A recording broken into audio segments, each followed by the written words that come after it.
এখন আমরা উনো কার্ড গেমের কিন্ডারগার্টেন সেটের 16 নাম্বার গেম যেটা, সেটা হলো শেয়ারিং কালেকশনস, এটা শিখব। এটা আসলে মেইনলি আমাদের বাচ্চাদেরকে ডিভিশন শেখাবে, কিভাবে ভাগ করতে হয় সেটা শেখাবে। এটা দুইটা ভার্সন আছে, একটা হলো 2 ভাগ করা, একটা হলো 3 ভাগ করাতে। মেইনলি ডিভিশন, কোনো কিছু ভাগ করে দেওয়া যে বিষয়টা, এটা প্রথম একদম এখান থেকে আমার শিশুকে যে কোনো একটা নাম্বার নিতে বলবো। এখানে আসলো 1, তো 1 1 মিলে হয়ে গেল 11। এখন আমি বলবো তুমি 11টা কাউন্টার নাও।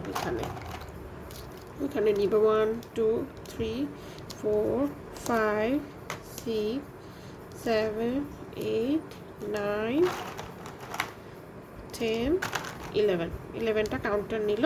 এখন বলবো সবগুলো সমান করে ভাগ করো, ইকুয়ালি ভাগ করে দাও।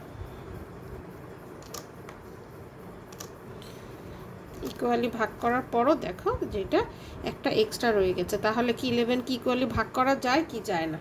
যদি ইকুয়ালি ভাগ করা যায় তাহলে ইকুয়ালি টিক দিবা, যদি ইকুয়ালি ভাগ করা না যায় তাহলে আনইকুয়ালি ভাগ টিক দিবা। তো যেহেতু এটা ইকুয়ালি ভাগ করা যায় না, তাহলে এটা হচ্ছে 11 হচ্ছে আনইকুয়াল নাম্বার, একে 2 দ্বারা ভাগ করা যায় না, এটা আমরা শিখলাম।